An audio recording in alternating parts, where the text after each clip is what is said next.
सिंधिया समर्थक कितने में बिके? हाई कोर्ट में हुआ बड़ा खुलासा।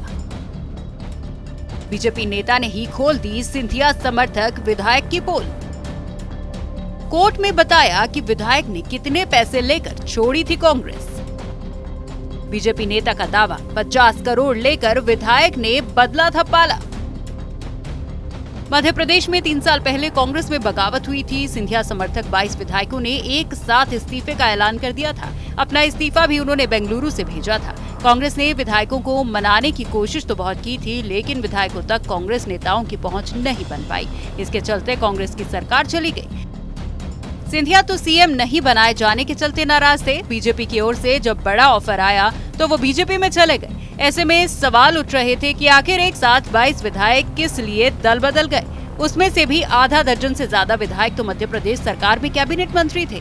वो क्या हासिल करने के लिए बीजेपी में चले गए? क्योंकि दल बदलने के कारण उन्हें विधानसभा की सदस्यता से इस्तीफा देना पड़ा था। मंत्री पद भी चला गया। बाद में इन नेताओं को चुनाव लड़ना पड़ा और जो कमलनाथ की सरकार में मंत्री थे वो भी चुनाव हार गए। कई विधायक जो 2018 में चुनाव जीते थे वो उपचुनाव हार गए। ऐसे में सवाल उठ रहे हैं कि क्या विधायकों ने पैसे के लालच में दल बदल किया था? कांग्रेस सांसद दिग्विजय सिंह और नेता प्रतिपक्ष तो बगावत के बाद से ही दावा कर रहे थे कि एक विधायक को 25-25 करोड़ रुपए दे जाने की बात हुई थी।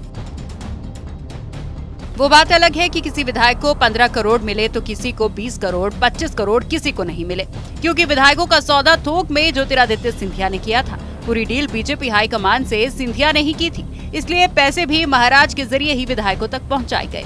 ऐसे में विधायक भी महाराज से बाकी पैसे का तकाजा नहीं कर पा रहे हैं।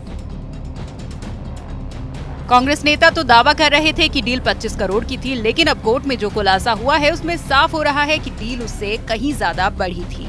मामला 25 करोड़ का नहीं 50 करोड़ का था और इस बार खुलासा बीजेपी नेता की ओर से किया गया है। अशोकनगर में 2 बार पार्षद रह चुके बीजेपी नेता रोशन यादव ने हाईकोर्ट में अपनी ही पार्टी के विधायक के खिलाफ बयान दिया है। अशोकनगर विधायक जजपाल सिंह जज्जी ने 2018 में चुनाव जीतने के बाद 50 करोड़ लेकर विधायक पद से इस्तीफा दिया था। दूसरी ओर जजपाल ने इस मामले के बारे में पूछे जाने पर कहा कि न्यायालय प्रक्रिया के दौरान कोर्ट के मामले में बोलना ठीक नहीं है। इस मामले में हमारे वकील से चर्चा करेंगे।